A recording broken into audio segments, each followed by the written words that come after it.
Дэлхийгээр нэг тархан суугаа хөдөлмөрч олон монголчуудаа шинжлэх ухаан танин мэдхүйн од мөндөр суугийн хамт олонны зүгээс хамгийн сайн сайхныг хүсэн мэдчилж байна. За, боловсролын системийг Монголд системтэйгээр нурааж байна уу гэдэг маш эвгүй сэдвээр ярилцахаар миний өмнө бэлгүүн гэдэг залуу сууж байгаа. T-Education гэдэг сургуулийн үүсгэн байгуулагч. За энэ залуу яасан гэхээр 4 жилийн өмнө Монголын боловсрол бол хог гэж хэлээд маш их шууган тарьж ирсэн. Бүр тэр нь хэн төрсөн гэхээр тухайн боловсролын сайд бүр инх амгалан байлаа шүү дээ. Гэтэл жиргэн дээр одоо X гэж нэрлэдэг жиргэн дээр инх амгалан сайд бүр бэлгүүнийг энэ Монголын боловсрол бол хог гэдэг энэ хэлсэн үгийг нь бүр дэмжиж байсныг би санджаа. Бүр бэлгүүнтэй хамтарч ажиллагээд санал тавьсан боловч энэ ажил хэрэг болохгүй байсараад засган солигдсон. Гэтэл одоо буцаад инх амгалангуй чинь боловсролын сайд болчлоо шүү дээ. Тэгэхээр бэлгүүнээс ихний асуултаа асууя. За боловсролын сайд хэн болох нь яах вэ? Эхлээд Монгол даяараа нийтээрээ боловсрол гэж яг юу хэлээд байгаа юм? Энгийн иргэд маань төдийгүй бүр боловсролын сайд дарга нар маань энэ боловсрол гэж юу хэлж байгаагаа нэг талдаа гарч ойлгомоор санагдаад байна. Тиймээс хэрвээ хоёулаа боловсрол гэж юу вэ гэдгээ зөв оновчтой тодорхойлчих юм бол цаашаага энэ ярьцлага үргэлжлүүлэх нь оновчтой санагдсан. За тэгэхээр өдрийн мэнд боловсрол гэж юу вэ? За өдрийн мэнд боловсрол гэдэг бол мэдлэг болон чадварыг сургах, дадлагжуулах үйл явцыг хэлж байгаа. Үйл явц. Тийм, үйл явц. Үйл явц мөртлөөс процесс, мөртлөөсөө нэр өгөөгааз. Тэгээд энэ дээр маш олон өөр төрлийн тодорхойлолтууд байгаа. Хүмүүс үгүй штэ, тэгдэггүй штэ гэж бас байж магадгүй. 1700 онд тэр ингэж тодорхойлсон нийгмийн өнцгөөсөө юм, хувь хүний өнцгөөсөө юм, явц утгаараа, өргө утгаараа гэдэг шиг маш олон тодорхойлолтууд байгаа. Гэхдээ тэрний гол цөм нь болохоор яг саяных мэдлэг гэдэг зүйлийг сургах, дадлагжуулах үйл явцыг нь хэлж байгаа. Гэхдээ бидний олонгуулаа яг ингээд нөгөө төөрөлтөд олон талаас нь яриад байдаг юм болохоор боловсролын англи дээр бид нар төөрөлтдөг. За, англи одоо source-осоо болохоор informal, formal, non-formal буюу албан бус амьдралын гэдэг гурван төрлийн л боловсролын юм ялгаа баг. За, бидний албан боловсрол бол яг одоо боловсролын яамнаас их амгалан сайд маань одоо стандартчилдаг дүрм тогтоодог те их сургуулиуд одоо 10 жилийн сургуулийн өмнөх боловсролууд бидний гэрчлэгээ олгодог энэ зүйлс байна. Тэгээд албан бусд нь болохоор жишээлх юм бол бассейнд сэлэх одоо курс байж болно. Богино хугацааны одоо манай коучлын курсүүд байж болно. Эднэр болохоор тийм баталгаатай гэрчлэгээ болж чаддгүй ийм зүйлсүүдийг бид нар албан бус боловсрол гэдэг. Тэрнээс гадна дахиад хүмүүст амьдралын гэдэг боловсрол бас байдаг. Энийг нь аав ээжээсээ сурдаг. Аятайхан сайхан бууз чимхдэг бол энэ боловсрол мөн байхгүй. Энийг боловсролтой хүн гэж хэлэх байхгүй. Тийм одоо малчид байна. Тийм малчдыг боловсролгүй гэх юм бол ёстой. Харин тийм. Хэн боловсролтой бэ тийм үү? Тэгэхээр энэ амьдралын боловсрол аав ээжээс авдаг, найз нөхдөсөө авдаг тий. Тэгээд хамгийн гол нь бас энэ амьдралын боловсрол өгдөг өөр бас компаниуд ч байгаа. Жишээ нь хүүхдийн тусламж гэдэг юм тий. Эдгээр бүгдээрээ энэ боловсрол болно. Харин хүнийг боловсрчсан хүн юм уу, боловсроогүй хүн юм уу гэдгийг нь л яаж мэдэх вэ гэхээр хүнийг боловсруулчлаа гэж хэлэх юм бол боловсролын өмнө байсан хүн боловсруулсны дараа өөр хүн болох ёстой.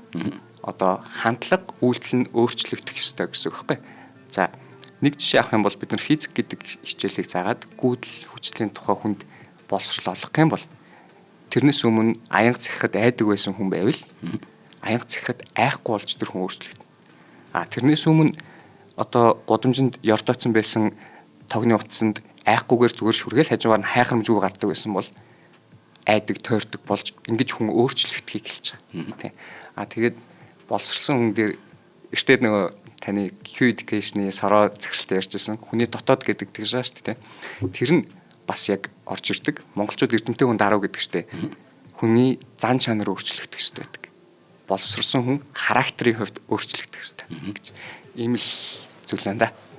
За тэгэхээр одоо нөгөө 4 жилийн өмнө боловсрол бол хог гэд тий хэлжсэн анги тий Монголын боловсрол бол хог гэж хэлсэн.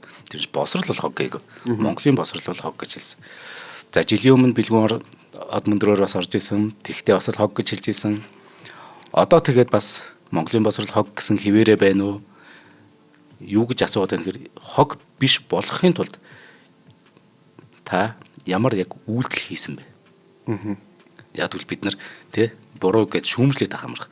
Тэр бурууг засах гэж оролдох нь иргэн хүний үүрэг шүү дээ бас. Зүг нөө харанхуйг шүүмжлэх биш нэг ч гэсэн гэрэл асаа гэдэг ч шүү дээ. За 2000 17 оноос хойш би боловсролын салбарт ажиллаж байгаа 9 жил болж байгаа. Монголын боловсролын салбарт би 7 жил болж байгаа. Тэгээд энэ хооронд юу хийвэ гэх юм бол за ямар ч байсан давхарсан тоогоор би 5,000 хүүхэдтэй ажилласан байна. За тэгээд түрүү жил орж ирж байхад яг энэ хоёулаа ярилцж байхад бол би нэг салбартай байжгаад 5 салбартай болж исэн. За тэгээд тэр нь болохоор энэний өмнөх жилийн элсэлт гэсэн. Уурчна. Тий, уурчна гэсэн. За тэгэхээр 5 салбартай болсон байна. Тэрнээс ялгаатай нь 8 сургуулиудтай, хувийн сургуулиудтай ажиллаж байна. Тухайд би нэг юм 300 хүүхэдтэй ажилладаг байсан бол одоо энэ жил бол 1000 хүүхэдтэй ажиллаад дуусгаж байна. За тэгээд дараа жил бүр 2000 руу ч тэмүүлэх ийм бодолтой байна. За тэгээд 1000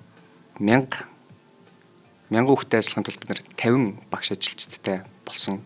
Тэгээд хамгийн чухал зүйлс нь гэх юм бол Монголын боловсролыг яг өөрчилж байгаадаа би өөрөө яг одоо хүмүүст яриад байгаа шүү дээ. Манайх дэлхийн хэмжээний боловсрол өгдөг. Дэлхийн хэмжээтэй л ер нь бол явдаг. Би багш нартай ч гэсэн тэгждгүүлж байгаа шүү дээ. Лидерүүд угаас тэгдэг шүү дээ. Тэрнээс одоо энэ жилийн хамгийн онцлог зүйл гэх юм бол Индонезийн Time Door Academy гэдэг дэлхийн 10 орчим сургуулиуд шээ. Улсуудад юутай салбартай тийм дэлхийн хэмжээний академи 10 жилийн туршлагатай юм Япон үүсгэн байгуулагчтай энэ академид бид нэр Индонез руу одоо баг хамт олнороо бүгдээр очиж танилцсан баг. За тэгээд эндээс ямар гоё одоо үр дүн гарсан бэ гэхээр манай багш нар, манай менежерүүд яг тэнд очиод дэлхийн хэмжээний газар очиж үзээд танилцаад за манай сургууль чинь эндээс зарим юмараа илүү юм байна. Бид нар ерөөсөө дутхгүй юм байна. Бид нар нэрээгээсээ яг дэлхийн хэмжээнд энд 1000 хүүхдэд үйлчлэгээ үзүүлээд боловсролын үйлчлэгээ үзүүлээд байгаа юм гэдэг дээр өөрсдөө нүдэрээ хараад одоо мэдрээд итгэсэн явдал байна. За энэ бол маш чухал Бүр гоё юм байна. Бүр чухлаас гадна гоё мэдрэмж. Тэгээ өөрөөсөө итгэх. Тийм. Одоо манай захирал дэлхийн хэмжээний гэж хэлж байгаа болохоор дэлхийн хэмжээний биш. Би өөрөө ч гэсэн үтсэн гэдэг тийм байна. За тэгээд бас сайхан мэдээ гэх юм бол манай сургуульд ажилладаг байсан нэг багш одоо Итали руу явж бас яг компьютерийн инженерчлэг, компьютерийн шинжилгээ ухааны чиглэлээр сургууль тэнцээд одоо явсан. Манай сургуулиас ажиллах газраас стипендтэй аваад явсан. Тэнд очиод маш олон юмыг сурч авч ийн, боловсролын ялгаатай байдлыг би мэдэрч ийн гэж ер нь бол хэлсэн. Өөрөө бас тэрнийхээ ярилцлагыг өгсөн байгаа манай тэр одоо орцсон байгаа. Тэгээд тэрнийг өөрчлөхийн тулд одоо төгсөөд ирээд бас сургуультай одоо ажиллана гэдэг тийм одоо амлалт өгсөн байгаа. За тэгээд дээрээс нь сая Монашин их сургууль гэдэг дэлхийд 36-аас 38 дэх эмнэлэгддэг сургууль тэр манайд ажилладаг нэг багш байсан тэнцсэн. Одоо тэгээд дараагийнхаа семестрээс явна. Тэр хүн бас юу гэж ирж байна вэ гэхээр би эргэж ирээд бас яг Монголын боловсролын төлөө энэ газараа ажиллана, энийг хүргэнэ гэдэг тэгж байгаа. Тэгэхээр товчхондоо гэх юм бол боловсролын одоо боловсролыг хог биш болгох талаар бол иймэрхүү зүйлс бас их хийж байна. Тэгээд өөр бусдаар гэх юм бол бас олон салбарт ер нь бол одоо гэрэл асаахыг хичээж байна. Жишээлх юм бол манайх чинь компьютер тоглоомын салбарт бас манайх одоо жоохон тийм сайн биш шүү дээ. Хэдхэн компьютер тоглоом. Тэгээд Монголын хамгийн анхны survival horror зомбитэй тоглоомыг ер нь бол хийж байгаа. Эх 7 хоногт 6 сарын 15-нд бид нэр демогоо Steam дээр тоглох боломжтойгоор тавих гэж байна. Тэгээд тэрний үйл явдал нь бол Монголд өрнөн. Тийм үү, яасан вэ? Шүтээсийн байранд өрнөн. Шүтээсийн байрыг бид нар яг ингээд модельчлаад аваад яг тэрэн дотор гүйж байгаа. Шүтээст сурдаг хүүхдүүд бол яг тэнд одоо хаагур гүүхээ ер нь бол мэдчихл байгаа гэсэн. Зомбигоос цухтаах гэдэг шүү дээ. Тийм, зомбигоос цухтаана. Ямар гоё. Тэгвэл наа чи өстой гоё мэдээ. Яг тэгэхээр миний мөрөөдөл бас хязгааргүй олно л да. Тэрний нэг бүр тэргүүн нэг номерт бичигдэх зүйл маань болохоор би үгийн сүлжээний тоглоом зохион бүтээх. Энийг болохоор би жилийн дараа ч юм уу 2 жилийн дараа хийчих юм. Тэгээд би нөгөө юм компьютер тоглоом гэдэг маш чухал гэдгийг бас нөгөө мэдээд байгаа. Яг тэгэхээр одоо Монголд ер нь хамгийн хэрэгтэй юм валют орж ирэх шүү дээ. Доллар, йен, юан, рубль те. Тэгэхээр гар утасны тоглоомч өөрөө тэр боломжийг нээж өгдөг. Би юу ч гэсэн эхлээд монгол хэл дээр гоё үгийн сүлжээний үнэхээр гоё дэлхийд теста байхгүй аппликейшн хийгээд дараа нь тэрийг англи хэл дээр, франц хэл дээр хийх гэдэг байхгүй. Одоо би тэгээд урагшлал багаар урагшлал яваад. Тэгэхээр нөгөө компьютер тоглоом хийж чад баяр хүргэе. Энэ бол эх оронд маань их хэрэгтэй. Гол нь. За тэгэхээр Монголын босрол хог биш байхын тулд за ингээ гэрэл асааж байна. Гэхдээ Монголын босрол маань хог хിവэрэ байна уу? Амжилт, ололт Энэ одоо чиний шүүмжлэсэн 4 жилийн хугацаанд яг яаж өөрчлөгдөж байна ер нь босрол маань яаж энэ салбар? За хог хിവэрэ байгаа юу гэхээр би чи нэг дөнгөж Монголд эренгуутаа нэх юм одоо Монголын боловсролын салбарт ажиллаж эхлэегүй байхдаа зөвхөн суралцагч байхдаа ингээд хэлсэн шүү дээ. Тэгээд одоо үргэлжлүүлээд энд нь нэлээд их ажиллаад одоо 1000 2000 3000 хүүхэдтэй ажиллаад тэгээд Улаанбаатарт үүдэг 170 орчим хувийн сургуулиудын захирлууд одоо би 50 эдтэй уулзаж ярилцаад тэгээд хамтарч ажиллахтай ажиллаад ингээд явж хахад миний хог гэд хэлсэн нь арай жоохон дутуудсан юм шиг санагдаж байгаа юм бол. Би ч юм ста тийм бишүүлээ гэж хэлэх юм байх гэсэн чинь хогоос 7 дөрөв үйл баг хэлэхэд бэлэн юм аа. Тий. Одоо хог гэдэг бол би өөрийнхөө туршлага дээр би дотор нь ороод гарсан бүтээгдэхүүний хувьд би хог гэж дүгнсэн байхгүй. Одоо тэнд нь би аврах гад ажиллаж байгаа хүний хувьд бүр үгүй л байна л да. Манай боловсролын систем баг нэг юм сэхэнд орцсон. Тэгээд совилогч нь одоо би амьдруулах гадна. Гэхдээ систем нь тэ одоо үхлийн бурхан тэнд манай систем нөгөө талаас нь зураад байна. Ийм байдалтай байна л гэж юм бол харж байна. Жишээ нь за Монголын боловсролын салбарт ажиллаж байгаа би хүмүүсийг нь бол буруутгахгүй. Биднэрт эцэг эхчүүд боловсролыг аягүй сайн гэж ойлгож байгаа. Боловсрол сайн байх хэрэгтэй гэдгийг мэдж байгаа. Тэгээд тэнд нь ажиллаж байгаа багш ажилчид нь сэтгэлтэй байна. Хичээж байна. Аягүй хичээж байна. Дээрээс нь ур чадвар гаргах потенциал их ба. Ур чадвартай биш потенциал их ба. Тэгээд энд байгаа хүүхдүүд нь өөрсдөө бас маш өндөр потенциалтай. Ингээд Монгол улсын боловсролын тулгын 3 жил байхгүй болно. Аав ээж, хүүхэд, багш. Энэ бүгдээрээ юм потенциал нь өндөр байгаа боловч манай дээр систем нь гажуудал байна, хоцрогдол байна. Ийм зүйлс. За энийг жишээгээр ингээд тайлбарлах юм бол за би сургуулийн өмнөх боловсролт надад ямар ч юу байхгүй. Туршлага байхгүй. Тэгэхээр мэдэхгүй байна. 10 жилийн боловсролыг шууд ярив. За 10 жилийн боловсрол төр хүртээмж байхгүй байна. Багшийн дутагдaltaй байна. Бид нар өнөөдөр хэрвээ жиний гарч ирэнгуутаа 300 сургуулийн байшин бариад өгөх юм бол тэрнийг бид нар ажилуулах хүн байхгүй шүү дээ. Тэгэхээр энэ системийн доголдол гажуудлыг бид нар системийг нь засах оролдлогыг яг зөв хийж байгаа хүмүүс байхгүй.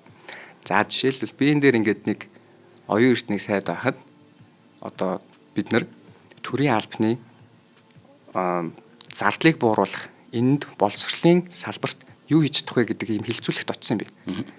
Тэгээд тэрүүгээр очиж хахад одоо миний ихдүүцсэн юмд боловсролын газрын дарга гэж нэг ах гарч ирсэн ээ. Бид нар яаж мөнгө хэмжиж байгаа гэсэн чинь сум болгонд хийгддэг байсан химийн лабораторийг бид нар 5 сумын сургуулийн дунд хийснээрээ амар ухаалаг шийдэл болсон гэж байгаа юм. Наач юу тэгвэл 6 сургуулийн дунд хийгээд бүр ухаалаг шийдэл гаргаач тээ. 7-гийн дунд хийх юм бол тэрнээс ч ухаалаг юм биш үү те. Энд чинь амар тийм модон байгаа шүү дээ. Тэр буруу юм. Харин тэ энэ дээр багшийн хүрэлцээгүй байдлыг арилгахын тулд хийх ёстой юм гэх юм бол миний харж байгаагаар PPP гэдэг нөгөө төр хувийн хвшлийн түншлэл байна шүү дээ. Тэрнийг хийгээд за багш нараа одоо хүртээмжтэй ажиллах боломж гаргах хэрэгтэй. За тэр юм дээр хилцүүлэг дээр хилчлээсэн. Ийм цөөхөн хүүхэдтэй 5 сургуулийн дунд нэг багш байж болно. Одоо 7 ихт 1 цагаар ордог хичээлүүд өгдөн шүү дээ. Хими хичээл, биологи хичээл. Тэднийг 3хан одоо ахлах ангиудтэй 5хан ахлах ангитай бол тэр чинь 5 цаг ороод дуусчих жоохоо тэр хүний ажил. Тэгэхэд тэр хүнийг олон газар одоо зэрэгэлдээ сумууд руу явж ажиллахыг зөвшөөрөх хэрэгтэй байна. Дээрээс нь тэр лабораторио үнэхээр 5 сургуулийн дунд бариад байгаа юм бол аль сургууль дээр нь барих юм? Алинд нь давталлах гэдэг. Тэрний оронд төр хувийн хвшлийн түншлэл хийгээд 5 химийн багш нийлээд юм уу 3 химийн багш нийлээд явуулын лабораторитой болоод тэрүүгээрээ хувийн сургууль одоо улсын сургуулиуд дээр очиж үйлчлэх эрхийг нээж өгөө тендер гаргаж өгөх хэрэгтэй байхгүй. Тийм ээ. Тийм. 3 химийн багш нийлээд тэрнийг авчиж тэгэхгүй тэр одоо улсын сургуулийн одоо лабораториуд бол тоосон дарагдал учраас тэ эвдэрх юм бол багшаас мөнгөний авдаг. Тэр чинь хувийн 3 хүн нийлүүлэнгуудаа нэг микроавтобус тоноглоод явах юм бол тэр чинь хэрэглэгдэн өөрсдөө тэрнийг хямдхан аавн арчлан тий. За 10 жил дээр бол нэг зүгээр ийм сул жишээ бол энэ байна. За их сургууль бол бас системээсээ буруу манайх юу байхгүй. Ямар ч өрсөлдөөн байхгүй. Тэгээд энэний харагдаж байгаа зүйл нь ТИС 4000 гаруйд ирэмлэгдэж байна. МУНС 1500 гаруйд ирэмлэгдэж байна. Дэлхийн 200 улстай. Харин тий. Харамсалтай тий. Тэгэхээр ингээд манай Монгол улсын дотроо л улсын их сургууль гайгүй юм шиг харагдаад байгаа боловч яг үнэндээ хөгжил нь бол айгүй буруу одоо байгаа. Энийний буруут нь бас дахиад системтэй холбоотой багш ажилчид нь сайн би амар лаг олон багштай тэрний мэдж байгаа. Гэхдээ системийн алдаа нэлээд байна. Жишээлх юм бол захирлуудыг нь улс төрийн томилгоо хийдэг. Тэгээд дээрэс нь бизнес ахгүй бүх одоо харилцаа чинь. Тэгвэл бизнес дээр хэрэглэгч нь бэлэн хүүхдүүд улсын одоо сургуульд орох гэж жагсаал явчих тээ. Тэгээд мөнгө нь бэлэн ийм байгаа үе дээр хөгжил гарахгүй байгаа байхгүй. Тэгээд бүтээгдэхүүн үйлдвэрлэж байгааг сонсохгүй эн чинь боловсролын гинжин хэлхээ гэж байгаа шүү дээ. Бид нэр хүүхдийг яашлт байхаас нь ахуулаад ажил олгогч те танд нэг одоо чадварлаг хүн өхийг л манай боловсролын бүтэн системээрээ хийх гэдэг байхгүй. Тэгэн гут Тэг ястай. тий. Би их сургуулийн захирал байсан бол та ажил авдаг хүн биш те. Би танд сэтгүүлч бэлдэж өгдөг бол би сэтгүүл зүйн сургуулийн захирал байсан бол би танаас манай хүмүүс ямар байх талаар асуух хэрэгтэй байна. Тэгэхээр тийм юм асуудаг. Одоо маш том жишээ гэх юм бол инженерийн сургууль төгсөж байгаа бүх хүмүүсийг ажлын байран дээр гараад ирэнгуут нь GitHub сургадаг байхгүй. Дахиад. Тий. Git хамгийн анхны тэр юмыг сургаж эхэлдэг байхгүй. Тэгэхээр эн чин сургууль нь өөртөө яг худалдаа авахчаа сонсохгүй шүү дээ. Ягаад гэвэл тэр чинь ямар ч өрсөлдөөн байхгүй. Угаасаа л мөнгө нь бэлэн орж ирээд байгаа учраас тийм.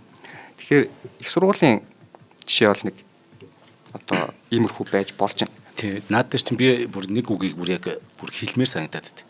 Одоогийн Монголын бакалавр за магистр гэдэг диплом бол тэр дипломыг авч байгаа штэ. Тэр бол төлбөр төсний баримт байхгүй. Монголд ийм гажуудалцсан. Төлбөрөө төсний л баримт нь одоо бид нар чинь нэг баримт авдаг штэ. Тэр нь диплом болж ирээд. Сурсны уул нь чи энэ мэдлийг эзэмсэн гэдэг баримт чинь диплом штэ. Тэрний оронд би төлбөрөөл төлцсөн тэгээ яаж игээ болоод идэх байхгүй. Яаж игэл болдог системийг л боловчмаар. Би бүр за бакалавр сурлаа гэж бод магистр ч юм уу. Дипломо нэг хүнээр бичүүлж байгаа шүү дээ. Өмнөх өдөр нөгөө зөвөр нэг юм бичээд тэгээ төгсч. Тэр хүн чинь шүүсээ шахуулах хэрэгтэй байхгүй. Тэгээд тэр хүн ундаг байх хэрэгтэй. Одоо тий ундаг системийг үүсгэмээр сурч чадахгүй бол. Тэгээд тэр төлбөрөөрөө шатдаг системийг үүсгэмээр. Төлбөрөөр шатахгүй. Төлбөрөө нэгэн төлсөн юм чинь би төгснө гэдэг. Тэгээд ийм байхад энэч тэгээд дипломтой. Тэгээд би диплом үзээд ажил авахар за диплом дээр нэг л их нэг мэржил эзэмсэн. За гараад ажиллаа хийхээр юу ч чадахгүй. Харин одоо таныг бол их сургууль хүүхдүүдийг биш ажил олгогч нарыг скамдаад шүү дээ. Тэгснээрээ хуурамч бүтээгдэхүүн танд нийлүүлээд тийм ер нь бол энэ Австралид байхад шалгалтыг бид нар ингэж өгдөг шахмаа.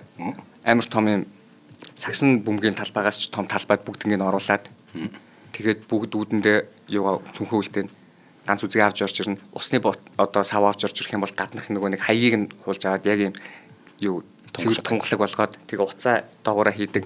Дээрээ нэг цагтаа дундуур нь ингээд одоо эмээ өвнөр явдаг гэсэн хэвхэв. Одоо нийгмийн идэвхтэй эмээ өвнөр бид нарыг хянж явж байгаа. Тэгээд 0 орох юм бол би аль 0 орохоч мэдэхгүй. 0 ормоор ингээд гараа өрөх юм бол би 2 дахь 0 орж магадгүй 3 дахь 0 орж магадгүй 1 дахь 0 орж магадгүй рандом. Аха. Тэгээд тэр хүн намайг авч яваад буцаад оруулдаг. Ийм сайн шалгадаг систем нь ийм сайн байдаг байхгүй юу? Ууг нь бол одоо л тэгэхэд би өмнөх юун дээр подкастн дээр орж ирж байхдаа хэлжлээсэндээ би хажуудаа 2 хүүхэд авч суунгуудаа хоёулынгийнх нь вариантын ботод 30 авч өгдөг гэсэн. Ийм л одоо сул одоо байж тээ. За тэгээд тэр дахиад системийг ер нь бол системээр нураагаад байгаа гэдэг дээр би инх хамгаалсан сайдыг бас дахиад одоо энэ дээр би буруу шааж байна. За юу гэсэн бэ гэхээр хувийн сургуулиудыг жилээр нь төлбөр авдаг болиулнаа. Яагаад гэвэл тэд нар жилээр нь төлбөр аваад өртчилж олонгуудаа банкнд хийгээд хүү болгоод орлого илүү олчнаа гэдэг тийм аргументтэйгээр энийг болиулъя гэж байгаа. За энийг гэхдээ би улс төрөөс жоохон хол учраас яг одоо хэрэгжиж эхэлсэн үгүйг мэдэхгүй байна. Гэхдээ хэрэгжиж эхлэх юм бол одоо боловсролын салбарыг одоо дээш нь өргөх гээд явж байгаа хувийн секторуудад яг ямар дүр зураг болохыг би бүр одоо газар дээр нь яг яахыг нь детальчилж тайлбарлаж өгнө. За цөмөрөө нэг юм hypothetical жишээ авъя. За би 100 хүүхэдтэй 300 сая төгрөг хурааж авдаг сургуулийн захирал. Би 300 сая төгрөг хурааж аваад тэрнийг банкнд эргэлдүүлээд 320 сая төгрөг бизнесийн орлого болгодог. Хүүгийн орлого бол бизнесийн орлого мөн. Миний зардал ч гэсэн тэр хэмжээнээр тийм учраас би 320 сая төгрөгтэй байгаа. Би одоо тэрнийг үрдэг. Тэгэнгუთ би тэгэж авахаа болчих л та. Би 320 сая төгрөг гэхдээ надад үрэх хэрэгтэй биш. Тэгэх юм бол би 320 сая төгрөгөө олохын тулд үлдсэн одоо 20 саяыг нь хүүхдийнхээ сургалтын төлбөр төр нэмчихнэ. Тэгээд одоо 3 сая төгрөг хураадаг байсан бол тэрэн дээр дахиад нэмэгдээд одоо 3 сая 200. Тэгэнгუთ зах зээлийн айгүй хөөрхөн зарчим баг шүү дээ. Үн өсөх юм бол нийлүүлэлт дахиад буурчихна. Надад 100 хүн байсан бол би 3 сая 200 болгох юм бол тэр хүмүүсээс 5 нь гараа авчихдээ. Тэгэхээр би 200 мянга ч 200 мянгаас нь ч илүүг нэмжиж энэ одоо гараад явсан 5 хүн гараа авчих юм бол би 3 сая 200-аар 15 сая төгрөг дахиад хэрэгтэй болчихно надад. Тэ. Тэгэхээр 320 сая биш би надад бүр 335 сая төгрөг хэрэгтэй болчихсон. Тэгээ үлцэн 95 та би хуваагаад өгч. Тэ. Тэгэнгუთ дахиад нэг юм байдаг хгүй. Би боловсролын салбарт ажилласан жил болгондоо найдварг авлага гэдэг зүйлтэй гарч байгаа. Хүмүүс сургаал байдаг. Тэгэнгуутаа төгсгөлт нь мөнгө өгөхгүй гараа авчдаг. Дундаас нэгэ гараа авчдаг. Энэ зүйлийг чинь хааж байгаа нэг эрсдлийн хааж байгаа хэлбэр нь болохоор өмнө мөнгө авчиж байгаа. За би эцэг эхчүүдийг л найдваргүй одоо авлагатай үлдээж байгаа эцэг эхчүүдийг буруутгаагүй. Яагаад гэвэл тэр хүмүүс чинь мөнгө өгөөд энийг болгочондоо бүтээчэндээ хүүхдтэй юм аваад өгөндөө гэл хөрх хамтд явуулсан чинь замын дундаас одоо болохоо болчихж байгаа гэсэн үг шүү дээ. Тэгэл тэр хүмүүс ч гэсэн нэг хагас хугас мөнгө төлөөд тэрүүгээр шатахыг хүсэхгүй. Бид нар бүгдээ тэрнийг одоо зах зээлийн золиосууд болж байгаа байхгүй. Тэгэнгუთ дахиад тэр найдваргүй авлагыг чинь сунгаад өгчлөөр би тэр найдваргүй авлагынхаа эрсдлийг дахиад үлдэж байгаа 95% хүн дээр нэмэх байхгүй. Тийм ээ. Тэ. Энэ юм одоо саяны хэлсэн бодлого нь хэрэгжснээрээ 5 хүн аятайхан сургуультаа сурч байгаа. Тэр хамгийн их мэдрэмжтэй 5 хүн чинь хэн бэ гэхээр хувийн сургуульд явж байгаа дундаж давхаргын чүүчээ мөнгөө төлж байгаа хүмүүс л гарах байхгүй. Мөнгөний мэдрэмжгүй хүмүүс нь л үлдчихэж байна. Тэ. Би нэг 300 сая төгрөг 400 сая төгрөг өгч. Тэгэхэд яг тэр эрсдэлтэй ядуурх магадaltaй эрсдэлтэй хүмүүс улам доош нь чигчлээ шүү дээ. Энэ үгээрээ. Тийм ээ. Боловсролчин ирээдүйн баталгаа үстэй. Энэ хүмүүсийг энэ гэр бүлийг ирээдүйд сайн явуулахыг нь үр хүүхдүүд нь боловсролтой болоод ирээдүйд аав ээжийг авч явах гэдэг ийм баталгаа үстэй. Тийм урт хугацаанд хамгийн сайн хөрөнгө оруулалт шүү дээ. Тэгэхэд энэ хүмүүсийн хөрөнгө оруулалтыг шууд энэ хүний бодлого зүгээр ингээд завчаад бүгдний доош чигчлээ шүү дээ. Одоо тэгээд ирээдүйд энэ хүмүүс ямар боловсролтой болох вэ? Тэгэхээр энэ системийн алдаа гэдэг байгаа нь миний бухимдаад байгаа ийм зүйл байгаа байхгүй. Би нөгөө талаас нь энэ боловсролыг ингээд сэхих гээд үздэг шүү дээ. Тэгэхээр нөгөө боловсролын системтэйгээр нураах гэдэг нүгэд гашчиг маань юм учиртай юм тий. Одоо чинь түрүүн хэллээ л дээ. За мэдээж бүр зүгээр цуслан хүртэл одоо бидний хувьд пионерын цуслан гэж ярьдаг л дээ. Энэ хүртэл одоо боловсролын энэ системийн нэг хэсгээ гэж тайллаа шүү дээ. Гэтэл шинэхэн хотын дарга маань одоо улсын одоо юу гаргана. Дахиад нэг найрамдал гэдэг шиг цуслан бий болгоно гэдэг. Энэ дээр юу гэж бодож байна? Би бол мэдээж сөрөг талд нь байгаа л да. Гэтэ энийг танаас бас лавшруулмаар байна. Адилхан би бас сөрөг талд нь байна. Түрүүний хоёулаа хамгийн ихэнд ярьсан амьдралын одоо боловсрол бас албан бус боловсрол гэдэг дээр туслан орж байгаа. Хүн найз нөхөдтэйгээ харилцаад муухай зан гаргангууд нөгөө хүн нь уурлаад ангууд тэр хүн боловсрол сураад хүнийг уурлуулахгүй тул ингэж болохгүй мэн гэдэг тэр хүний зан характер өөрчлөгдөж шин. Энэ чинь хийдэг газар чинь нийгэмшүүлдэг газар чинь туслан гэдэг газар шин. Өөр та хаанаас ийм 200 300 хүүхэд би бинтэйгээ ингэж өдөр болгон ойрхон одоо харилцахыг болох юм те. Энэ чинь айгүй том чухал нийгэмшүүлэх ажил байгаа байхгүй. Огт танихгүй нэг 200 хүүхэдтэй би нэг 10 хоногт хэрхэн харилцах вэ гэдэг сургууль шүү дээ. Тийм. Айгүй сайн сургалтын одоо түүл хэрэгсэл хүн болж таарч байгаа. Тэгэхэд хотын дарга хэрвээ тийм туслан байгуулах юм бол хувийн туслангийн сал одоо туслангууд бүгд байхгүй болно. Яагаад вэ гэх юм бол одоо байгаа ганц найрамдал гэдэг туслан хувийн туслангуудыг яаж боомлж जैन те. Энд чинь хувийн туслангуудыг за яг яаж байгаа вэ гэхээр ийм найрамдал төрөөс татаас авдаг. Өөрсдөө жил болгон бодит төртгөөс доогуур үн тавьдаг. Ашиггүй үн тавьдаг. За юу гэн би сүүлийн үеийн үнийг нь хараг. Гэхдээ цөмөр ингэж бодъё. 7 хоног хүүхдийг туслан амраах бодит төртгөнд 350 мянга. Хувийн туслангууд мэдээж тэрнээс өндөр тавина. 450 мянга, 550 мянга гэл тавина. Тэгэхэд найрамдал тэрнийг нь 280 мянга гэл тавиад болчихно. Тэгэхээр эцэг их нэг 280 явуулна. Тийм. Тэгээд найрамдал алдсан алдаагаа алдагдлаа төрөөс татаас хэлбэрээр авчиж байгаа байхгүй. Миний нөгөө татвар мөнгөөр. Тийм. Тэгээд яаж хувийн тэглээгээд хувийн салбарт одоо тэгвэл та нар 550-аар явах хүмүүсээ авалтаа гэж болно шүү дээ. Тэгэхэд эн чинь амин чухал хэрэгцээ биш байхгүй юу? Тийм учраас эцэг эхчүүдийн хэрэглэгчнэрийн нүдэнд юу гэдэг гэхээр улсын хамгийн том туслан, ийм гоё туслан, ийм хямдхан байхад та нар муу хувийн жижиг туслан яхаараа энэс үнэтэй байгаа. Та нар муу шулаач. Би найрамдал руу явна гэдэг байхгүй.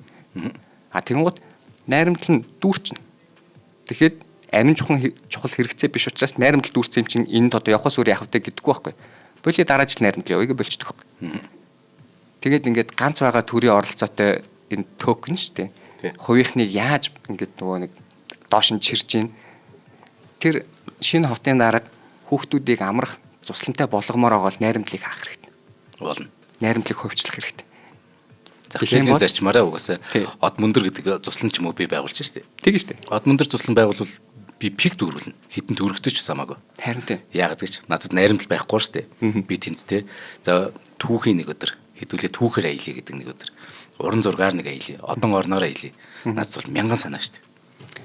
Харин тийм. Таны төсөлтэй чи хүүхэд бол од мөндөр цусланд явна штэ. Би хүүхэд болоо явна. Үгүй нэр. Тийм. Гол нь манай аав ээж найрамдал руу явуулах байхгүй. Харин тийм. Тийм. Найрамдал гэж одоо ер нь бол энэ боловсролын салбар дээр төрөөс дэмжиж байгаа үйлдэлүүд ер нь ихэнх нь системээрээ буруу тоглоомын онол гэдэг юмыг баг мэдтгүү хүмүүс ажиллаад байгаа юм шиг бухимдал төрүүлэхээр байгаа байхгүй. Тийм. Нэг сургуулийг сонгож авснаа тохижуулж өгөөд ч байх шиг. Тийм. Тэр сургуультай би яаж өрсөлдөх гээд намайг дампууруулах гэдэг юм аашаа тий. Апар би бас тэр юг их буруу гэдэг. Ашгүй харин би нэг боломж олцсон дээр бас өөрийнхөө бодлыг хэлээдэг. Одоо улсын тэргүүний сургууль гэж байгаа. Би тэрийг бүр хоригломоор байгаа. Яагаар нэгэн тэргүүний бус ээ. Яг ингэж ялгаад яг адилхан боловсрал, яг адилхан хөөрхий багш нар яг л адилхан цалинтай. Тэнгүүд улсын тэргүүнийгээд нэгэнд нь өгчгөр би нэг тэнд л хүүхдээ оруулах гэж. За энэчээс нөгөө л авилал хээл авах бүх юм үүсэж байгаа байхгүй.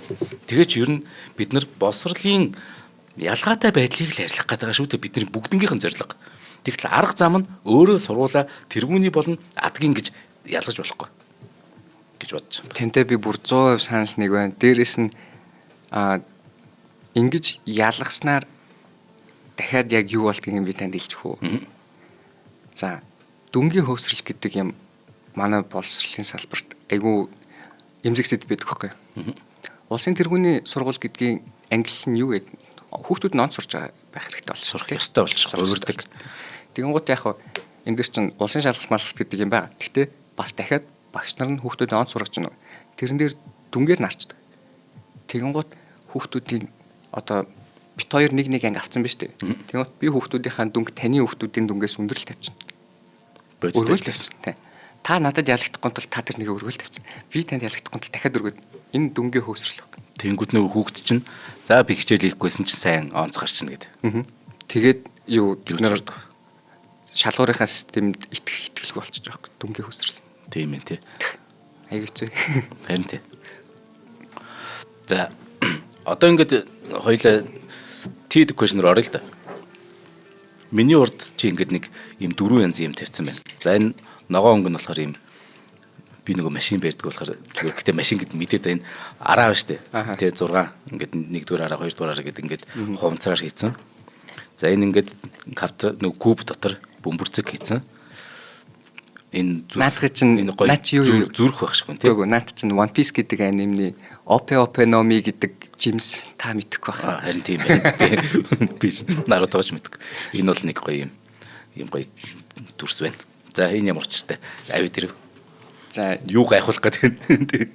Яг хүмүүс одоо хүүхдүүд маань саяны одоо ярилцсан 1000 хүүхд бол 1000 лайныг хийж чаддаг хүүхдүүд болж байгаа. Манайх 3 дугаар ангиас ахуулаад 3D принтер ордог. За тэгээд химэл оюун ухаан бас ордог. Тэгээд яг бидээр авчирч үзүүлэх юмнууд нь эднэрээс уучраас нэг ингээд оруулаад ирсэн. Энийг жоо хүүхдүүд хийсэн юм уу? Тийм 3 дугаар анги. Наадах чинь бол 3 дугаар анги л хүүхдээсэн баг. Энийг бол 10 дугаар ангийн хүүхдээсэн.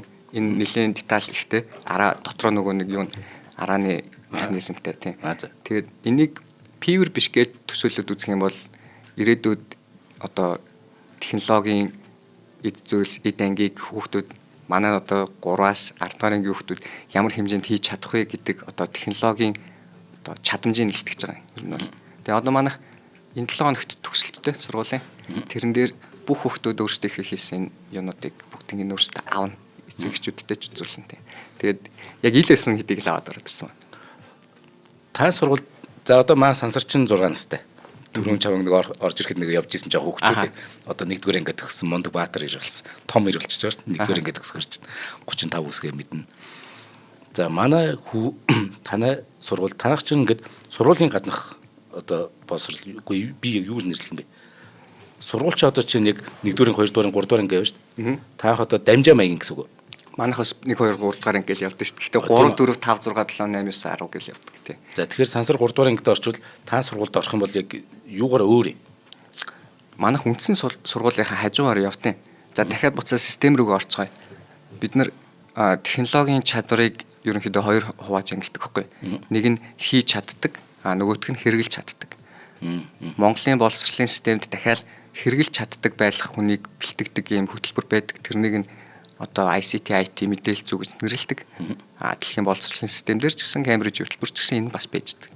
Гэхдээ манай Монголын боловсролын яам нь өөрөө буруу ойлгоцсон нэг юм байна. Мэдээлэл зүүн хичээл дээр одоо юугаа хэрэгэлдэг хичээл дээрээ хийдэг зүйлсийг кодчл модчл гэдгийг нь хойлцсон байна. За яг хөө зарим үед хоёуланг нь ордггүй системүүд дээр Cambridge бас тэрнийг жоохон оруулж өгдөг. Жоохон. Тэгвэл манайх нөгөөх нь нийлэх бацгаад. За Австралид яадаг вэ гэхээр технологийн 3 хичээл байна. За мэдээлэл технологи, дизайн технологи, дижитал технологи. Мэдээлэл технологи нь хэрэгэлдэг. Сургууль дээр үзэж байгаа Монгол дээр. Дизайн технологи нь болохоор бас хөдөлмөрийн хичээлгээ үздэг. Манайх болохоор дижитал технологи гэдэг хичээлийг нь ганцхан тэр хичээлийг нь аваад заадаг байхгүй. Тэгэхээр тэрнийг 3-аас 12 дугаар ангид нь заагаад өгчдөг. Бусад хичээлийг нь Монголын 10 жил стандарт хөтөлбөр бол олгоод явж байгаа учраас тэрнийг олд сургууль дээр үзэж байгаа. Нөө цөм хөтөлбөртэй угаасаа байдаг учраас тийм. Цөм хөтөлбөртэй байдаг учраас үзэж байгаа. Тэгээд манай дээр ирэхлээр юу үздэг вэ гэхээр зөвхөн тэр дижитал технологи гэдэг хичээлийнхаа хөтөлбөрийг бол үздэг. Тэгэхээр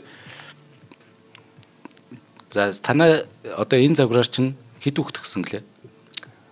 Одоо суралцсан гэлээ юм. Давхарсан таавар 4-5 мянга болж байгаа.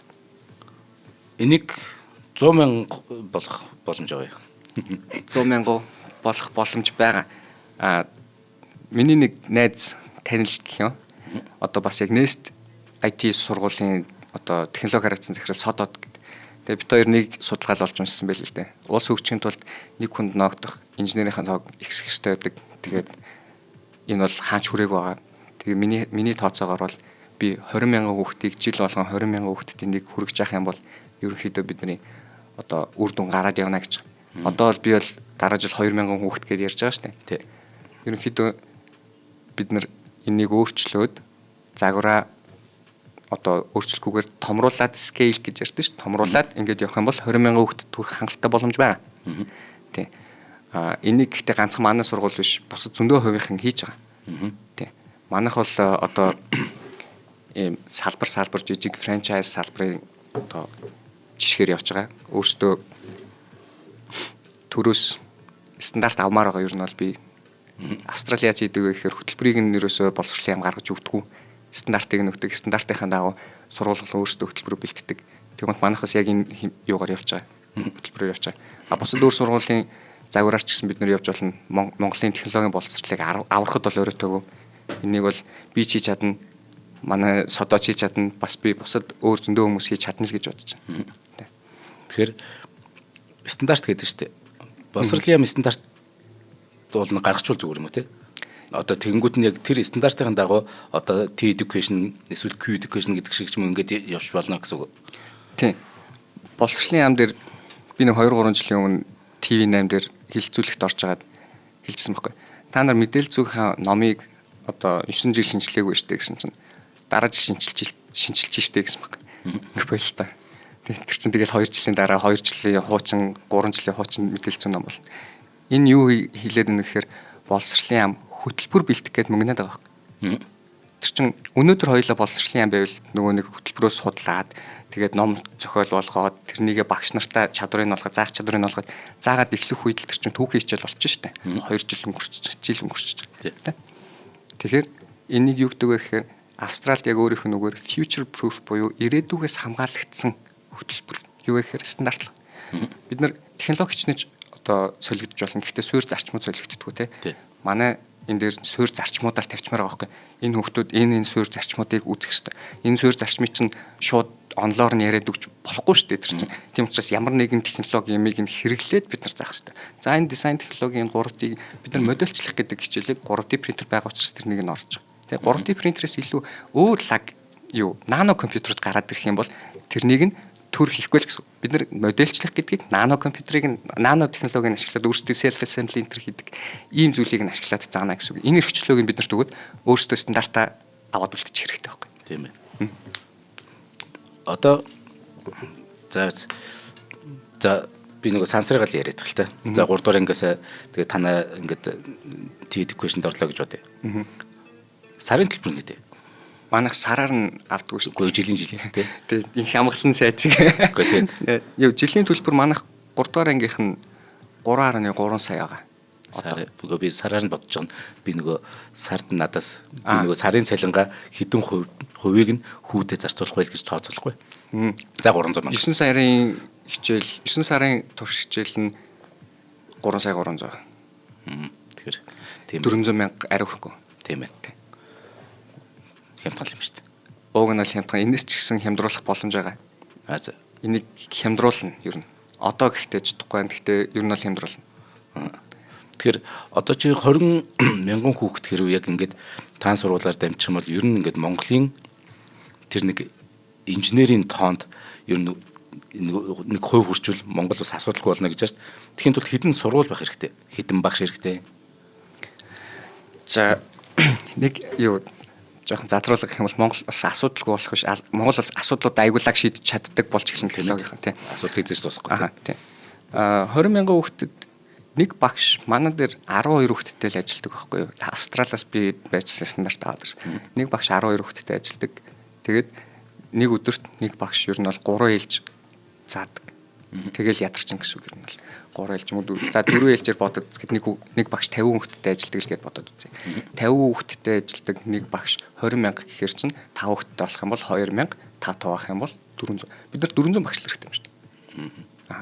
400 багш. Тэгэнгუутаа нэг багш нэг анги танхим хариуцдаг гэж бодох юм бол 4 ангитай сургуулиуд бид нар 100 сургууль хэрэгтэй юм шүү дээ.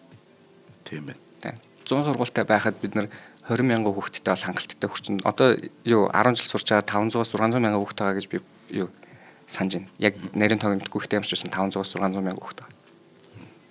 Тэгэхээр одоо чи нөгөө ярьсанд орохоос өмнө надад нэг юм би мартсан байл гэдсэн. Нэг ийм өгсөн шүү дээ. Одоо за би зүгээр яг сонсож байгаа хүмүүс зүгээр маагч бас үзэн бас радиоор сонсно.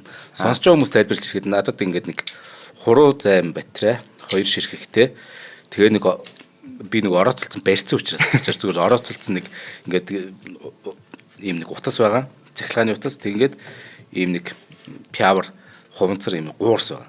За энэ яг юу вэ? Юу надад бас хүүхдүүд танаа нэг сурагч нар л хэлсэн баг. Юу гайхуулах гэдэг энэ юу вэ? Харахад их хэлбэрлээ. Наадах чинь болохоор төрүүчийн өнөөдөр чинь нэгтгэж штэ. Хагас бүтэн сайн цай манай 7-оос дээш ангийн 400 сурагч хийсэн төсөл нэ. Автомат цэцэг услгааны систем юм. Таны барьж байгаа одоо тэр нэг сэрэ шиг юм болохоор хөрсний чийг мэдрэгч. Тэр доороогоо сэрэ шиг. Наадах болохоор хөрсөндөө хатгах юм. Тийм хөрсөндөө хатгах юм. Тэгээд энэ нь болохоор дахиад доошоо явуулнууд над дээр нэг юм цэнхэр зүйл байгаа тийм ээ. Наадах чинь болохоор тохируулах нөхгүй нэг юм хөрсөө хэр чихтэй байх, хэр одоо хуурай байхыг нь мэдрэхийг нь тохируулдаг гэсэн. Одоо зарим цэцэг чинь жоохон хуурай өрсөн, зарим цэцэг нарай нялцгаа өрсөн дурах шүү дээ. Тэрнийг тохируулж юм байна. Кактус бол одоо нэг 7 хоногт нэг услахад болдсон шүү дээ. Усан цэцэг бол өдөр бол усна шүү дээ. Тэрнийг нь тохируулна. Тэгээд цаашаа явангуудаа тэр цэнхэр блок шүү дээ. Наадах чинь ирлээ гэдэг хүүхдүүдэд ирлээ тайлбарлаж байна. Ер нь бол товчондоо хэлэхэд гэрлийн унтраалга. Автоматар л хэрэглэгддэг юм шиг. Сигналтай тийм. Тэгвэл наадах нь болохоор ас унтрал юм байна тийм. Унтраалга тийм. Тэгээд наад цагаан нь болохоор помп мотор. Айно. Наад помп мотор. Бид нар ер нь бол өдөр болгох хэлдэг шүү дээ тийм. Тийм. Одоо машин угаалгын газар ч гэсэн буу муудаа помп мотортой тавьсан мэт шүү дээ. Тэгэхээр наад батарейгаараа помп мотороо ажилуулад одоо том савн дотроо помп мотороо хийгээд цэцгнийхээ хөрсөн дээр наад сэрийг нь зоогоод тэгээд шаланхийг цэцгнийхаа дээр байрлуулчих юм бол наад чинь таны тохируулсан чигшлээс хөрс доошоо орох юм бол услах Ямар зорилттой автомат цэцгийн одоо цэцэг услахын систем. Тийм ээ, нээжтэй гэс нөгөө энэ за энэ нэвтрүүлгийг би үзээрэй гэж хэлье. За ээж маань үзчихвэл ийм байна. Би ч нөгөө цэцэг тарьдаг ээжийн хүүхэд болохоор цэцгэнд маш хайртай байхгүй. Тэгээ цэцэгний түүх мөнхөнд их дуртай бас. Тэгэхээр одоо ээж нэг лагер дээр гарчаар одоо энэ хотод байгаа гэрийнхэн цэцгийг ингээд над руу за очиод усалчаарай гэдэг байхгүй. Тэгэхээр тийх шаардлагагүй ээж одоо тий та энийг ингээд болоо тэгээ ямар хуу ингээд тэнгууд энэ нөгөө яг юм даал гарц үнц чинь зарим нь тайлбарлаж шүү дээ. За би өөрөө асууч шүү дээ. За энэ юу нэг хэр чихтэй байх хэвээр ингээд хэр усалж явах хэвээр ингээд кактусыг тэд хоногт гээд тэрийг нь би тааруулж байгаа юм шүү дээ. Хөөх энэ цэцэг тарьдаг хүмүүст бол хичнээн амархан шийдэл. Харин тий. Тэгээ энийг хүүхдүүд хийцэн гэхэр. Тэгээ 7-оос дээш насны хүүхдүүд хийцэн байгаа. Одоо би албаар эднэрийг өгсөн байхгүй юу? 100-аас өмнө наадмаар явхлаэр нөгөө олон хоног аялаад явчихсан шүү дээ. Тэгэн гут гэрийнхэн цэцгнүүд үхцээд ирэхээр нь тэрхгүйгээр зүгээр нэг юм усан дотор наад помптаар энэ хийгээл цэцгнүүд дээрээ тавиад тэгээд явчих юм бол наад чинь эрсдэлчин цэцгийч 8 жил байлгаж байна. Тийм байна. Одоо тэгээд жишээ нь харин тийм Монголын зуун чинь богинохон болохоор хөдөө явна гэж нэг сайхан жаргал байна шүү дээ. Яг тэгтэл нэг асуудал байдаг цэцэг тарьдаг хүмүүс эсвэл нохоо мууртай хүмүүс гэдэг ч юм уу тийм цэцэг тарьдаг хүмүүст бол одоо ингэ шийдэх нь байна. Жишээ нь танай хүүхдүүд чинь одоо чи багшийн хувьд захирлын хувьд ингээд даалгаврагчвал за би нэг та нар мууртай гэж төсөөлье гэж хаад. Тэнгүүд ингээд яг хоолыг ингээд бэлдсэн. За ингээд тэдэн цаг тутамд ингээд гардаг даалгавар хийгэр гэх юм бол ингээд хийчихнэ шүү дээ. Энэ хүүхдүүд 10 жилдээ энийг хийж дээ тийм. Энэ хүүхдүүд энэ мэдлэгээрээ их сургуульд орох юм бол дэлхийн их сургуулиудад очиод тэнцдэг те тэгээд очиод сурахад маш олон чадвартай болсон нөгөө тэнд зааж байгаа юмыг илүү сайн шингээж авах нэ. Тэр нь бол миний хэлэх гээд бол юм ээ. Хүн багш болгон хичээж байгаа. А тэрийг хэрхэн шингээж авах вэ гэд нэг те сайхан хуурай хөрс шиг ингээ гоё шингээж авдаг бол тэр сэтгүүл бас хүүхдүүдэд маань суулгах хэрэгтэй ба шүү дээ. Таны хэлж байгаа бүр маш зөв. Одоо ойлгох гэдэг үгний үнц ойх гэдэг шүү дээ. Одоо шинэ мэдлэг орж ирэхэд ойх хөрс суур толшиг юм суур байхгүй бол ерөөсөн болохгүй. Тэгэхээр хүүхдүүдийг эртхэн бэлдэж танилцуулж явах хэрэгтэй. Би шууд нэгдүгээр курст очингуудаа миний толгоноос бүх хэмжинкнээс ойхгүй гэд нэвтгараа явуулсан. Тэгмэд эднэрийг би багасаа сурж мэдж байгаагүй л одоо гай болсон. Одоо энэ автомат цэцэг услахааны системийг хөрвүүлээд таны хэлдгээр релегийн солиол цагийн реле тавингуудаа шууд автомат юу загас хоолдог, муур хоолдог систем хийж болно. Энэ системийг автомат систем гэж байгаа. Ухаалаг арай биш. Энэ бидний хүүхдүүдийн одоо инженерийн мэдлэгийг ингэж түгээдэг нэг техникний одоо багшлах арга барилын нэг хэлбэр. Одоо энэ болохоор хамгийн та ингэж амархан байна гэдэг байгаа шүү дээ. Эхлээд нэм амархан юмар нь ойлгуулчихна. За тэгэн гутаа хүүхдүүдээрээ асуултуудыг тавьж байгаа. Энэ хамгийн анхны прототип. Тэгэн гут одоо энийг бид нар микроконтроллер тавиад компьютерийн кодд олгох юм бол ухаалаг болно гэсэн. Ухаалаг болгох юм бол одоо энийг яах вэ гэл. Тийм ээ. Ухаалаг болгох юм бол энийг ингэж ухаалаг болно гэд өөрийнх нь хуучин байсан юм дээр хамгийн амархнаар ойлгочихж байгаа юм дээр жоохон ингэж нэмээд өгчдөг. За тэгвэл 3 цэцэг байх юм бол яах? Гуруулангийнх нь дунд нь нэг хийх үү? Тэ? Нийлүүлээд туслах уу? За тэгэн гутаа энэ систем чи өөрөө аюулгүй байдал гэж нэг юм байх хэрэгтэй шүү дээ. Алдчихвал яах нь техникэл юм чи алддаг шүү дээ. Бүх техник. Тэгэн гут танаа гэрийг усанд автуулчихвал яах вэ? Тэрнийхэн доор нь дахиад нөгөө нэг ус алдаж гин үгүй юу гэдгийг мэдрээд услахааныхаа системийг зогсоодог хамгаалтын системийг бид нэр дараа жил одоо төсөлд нь оруулж өгье.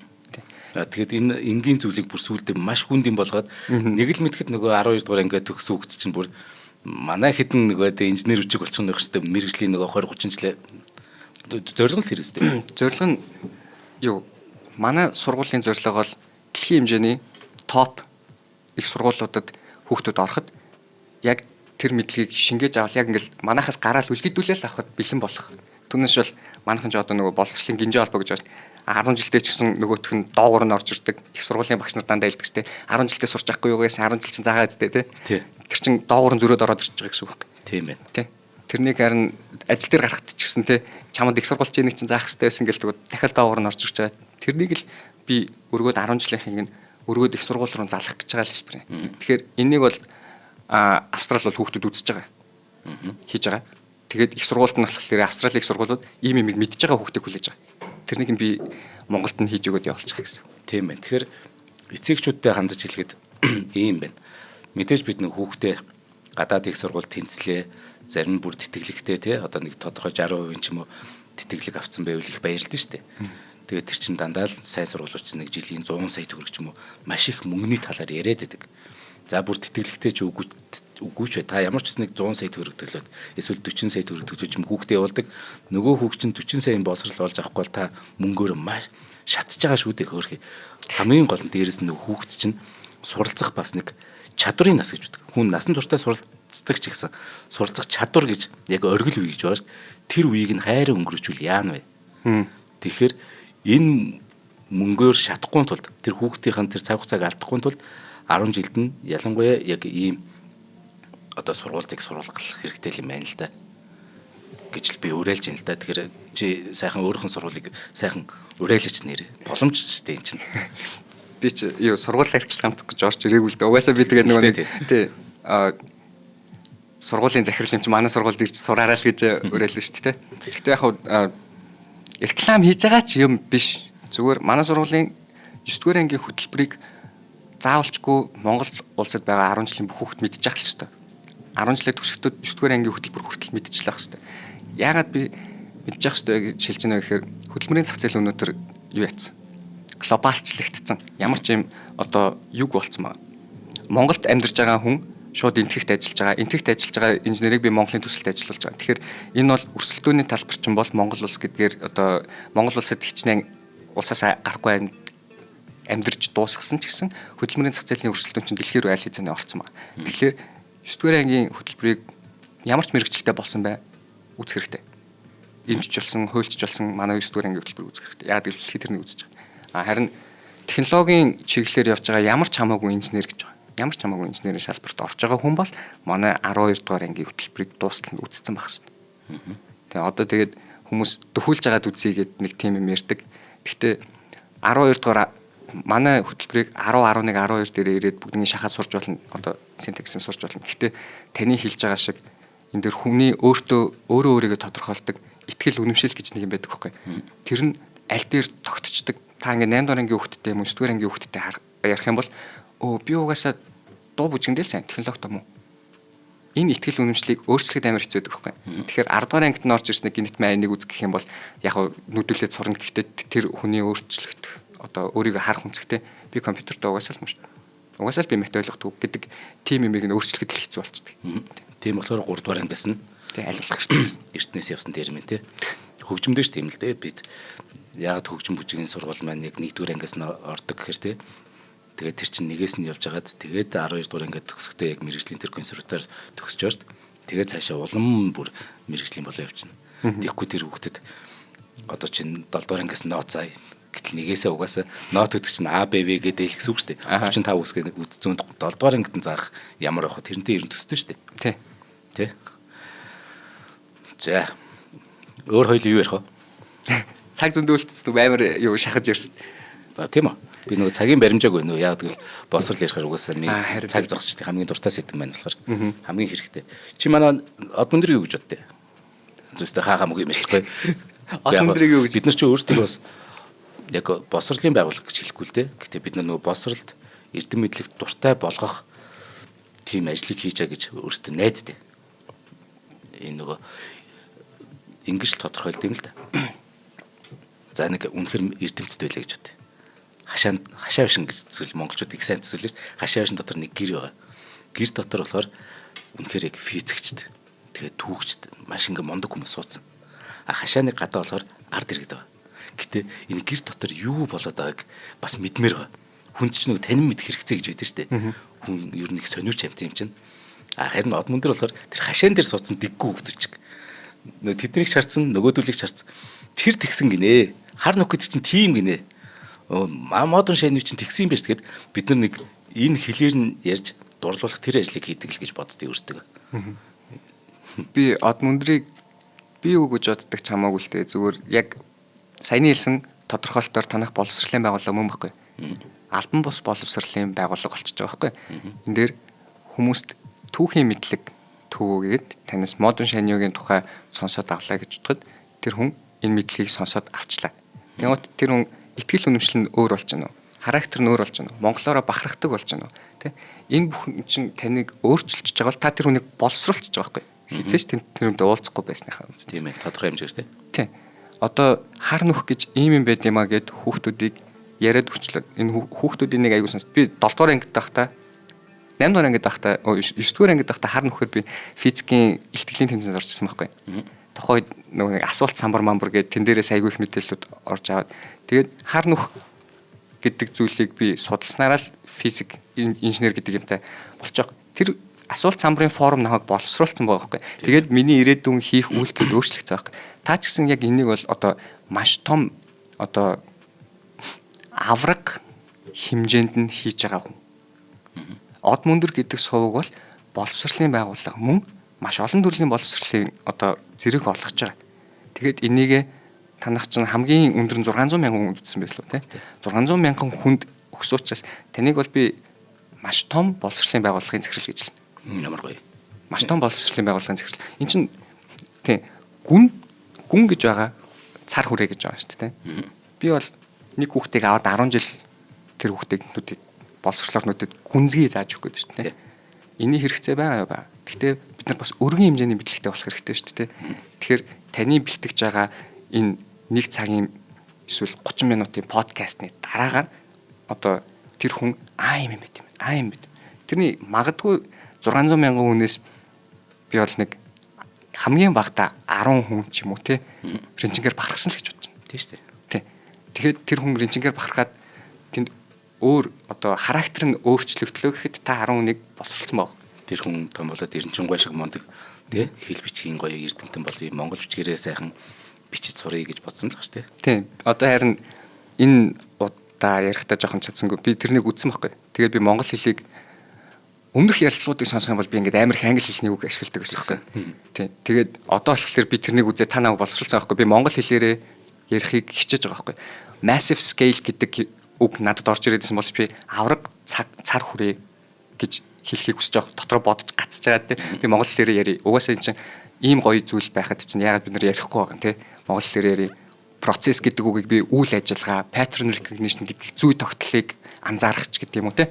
Ингээд монгол хэлээрээ ярий гэдэг юм болгосон. Таас намайг боловсруулсан л байна. Баярлалаа. Тийм их хэлээрээ тань мэд түгээ гэдэг урай маань энэ. Одоо хүүмэн жишээ сансар. Монгол хэлээрээ ярихаас илүү англиар их ярьж ин л да. Энэ бол миний ч буруу биш, манай хүүгийн ч юу хэний ч буруу биш. Гэтэ нэг юмний буруу нь одоо хүүмэн нэг дуртай яваад чинь нэг тань мэдхүүд. Яаж нэр энэ хүний ингээд суцаар цусгууд юм бол маш хэцүү асуулт асуудаг нөгөө үе дээр явж байгаа шүү дээ. Тэгээд ингээд өөрөө мэдээж намайг байхгүй гэртээ ингээд хайж. Тэгэхээр энийг хайхад хамгийн оновчтой, хамгийн гоё сонирхолтой, хамгийн хөгжилтэй тэр хариултыг англи хэл дээрх контентууд гаргаж тавьжаа. Тэгэхээр тэрнээс ингээд нөгөө тэр англи хэлийг сайн сурж штэ. Энчээс тухтай хэл нь англи болж. Тэрнээс манай эцэгчүүд зарим нөгөө буруу бодоод байгаа юм л да. Ингээд тэ үнтэй сургуулиуд очихоор хүүхдүүд нь хоорондоо англиар л ярьдаг гэд энэ манай эцэгчүүд бидний л буруу шүү дээ. Бид ер нь мэдлэгээ хэрэг түгээдэг арт юм блэ. Бас тэрийг хэрхэн сонирхолтой энэ хүүхдүүдэд зориулж гэж хийдэг үлээ. Тэгэд өөртөө тийм бүтээгүй учраас хүүхдүүд минь хоорондоо тухтай л хэлээр ярьж байгаа нь англи хэлээ. Одоо чинь бэлгүүн таны бие бол одоо чинь нодлон хүртэл англиар илүү их үг ашиглаадсан та нэг өөртөө тухтай хэлээр ярьж байгаа болохоос та модорхож ч юм уу илүү гадаад хэл мэддэг гэдгийг гайхуулах гэж яриаг би мэдчихэ. Гэтэл одоо монголоор ярихыг тэмүүлж байгаа нь бид чинь те энэ нэг ондоошх бас нэг те монгол хүн байна гэдгээ бас гаргамаар их орон ч одоо үзэл их дэвэрсэн байна шүү дээ. Тий. Тэр Ринчингаан юу подкаст тэрнийг дэвшиж чаа. Таны хэлдэг айгүй зөв. Би яагаад гадаад үг ашиглаад юм гэхээр би монголоор сурахаас өмнө тэрнийг англиар нь уншсан байхгүй.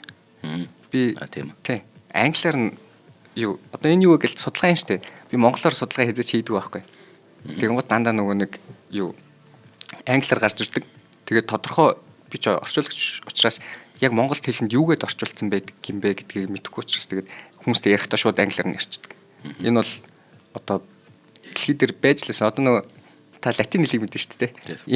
Имлэг юм зүйлийн юунууд дандаа латинаар явцсан байгаа. Амьтдын нэртэй мэрч. Тий, ер нь бол шинжлэх ухааны ихэнх юмнууд нь латинаар явцсан. Тэгэнгუთ тухайн үедээ шинжлэх ухаан сонирхдаг хүн байсан бол англи хүн байсан бол латин хэлийг нь илүү сонирхдаг дээ эцэгчүүд нь. Англиар яриач дээ. Тий. Тийм болцсон байгаа. Тэгээд би бас одоо монголоор ярихад хүндрэл гараад байгаа юм л цэвэр контент дутагдал та. Би одоо монголоор судалгаа хийж чадахгүй шүү дээ. Монгол судалгааны материал байхгүй. Хүүхдүүдийн үзэж байгаа нөгөө нэг сувг мөвгөн ч гэсэн яг англиар байхаар тэр тухтай юмнууд нь бол яг ингээл монгол хэлнээс гадуур л явчихж байна л та. За хоёлаа бараг бүтэн цаг ярьлаа да. За ингээд боловсролын системтэйгээр нурааж байна уу гэдэг их эвгүй гарчигтай ярьцлага маань бас үнэхээр гоё төгсөж байна л та миний хувьд. Сайхан магтууллаа бас. Тэгэхээр хоёлаа дараа жилийн дараа ч юм уу хэдэн жилийн дараа ч хамаагүй Монголын боловсрол стагуу явж байна даа гэдэг гарчигтай нэг сайхан нэвтрүүлэг хийхин ерөөл дэвшүүлээ. Ерөөл Батуршгүй. За ингээд манай шинжлэх ухааны тань мэдгүй од мөндөр сувгийн энэ удаагийн дугаарт TED question сургуулийн үүсгэн байгуулж бэлгэн оролцлоо. Таны одоо энэ нөгөө мэдлэг боловсрол инженерийг чинь хүүхд болгонд хүргэх гэсэн энэ зорилт чинь биелэх болтугай гэж ярив. За баярлалаа Ерөөл Батуршиг. Таны ч гэсэн зорилго биелээсэ гэж бодож. За баярлалаа.